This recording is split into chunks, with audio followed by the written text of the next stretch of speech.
we have President Bola Ahmed Tinubu commission this. With the cutting of the ribbon by Vice President Kashim Shettima, the African Medical Center of Excellence is now officially inaugurated. This marks a historic milestone in the delivery of world-class specialist healthcare services on the African continent, expected to serve over 350,000 patients in its first 5 years of operation. Through the AMCE, Afreximbank and its strategic partner, King's College Hospital London, hopes to address the burden of non-communicable diseases while driving socioeconomic development and medical innovation in Africa. What we are commissioning today is more than a hospital. It is a commitment. It is a promise that world-class, cutting-edge healthcare is not something we have to leave Africa for. It is now right here. Homegrown, African dreamed, African built, and soon African renowned.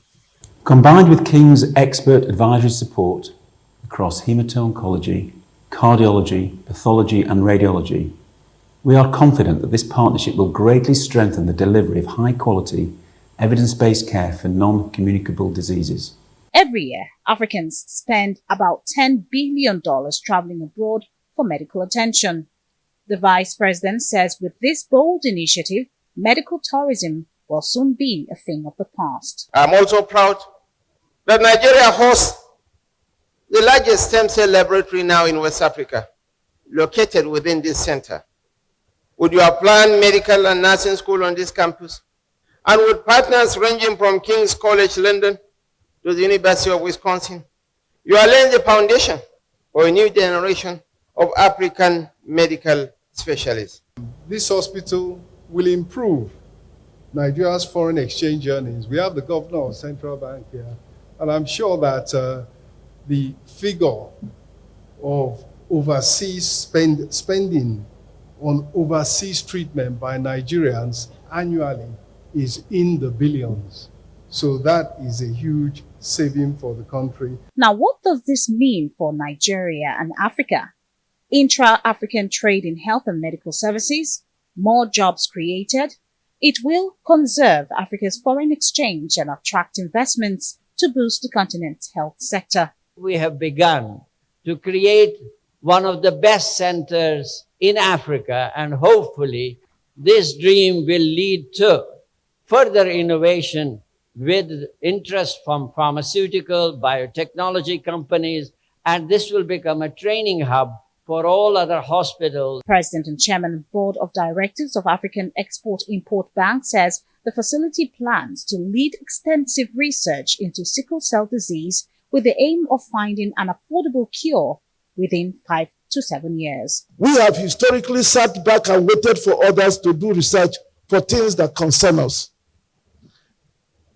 The AMCE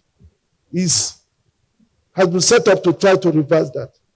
An example is sickle cell anemia, which affects 2 to 3% of Nigerians and about 15 million Africans worldwide. It is a collective responsibility to begin to change the course of that disease. We need to see more collaborations, as we've seen from King's and Christie's and the African Centre for Medical Excellence. And I know for a fact that there are more announcements in the coming months about UK universities working with counterparts in Nigeria to set up new partnerships here.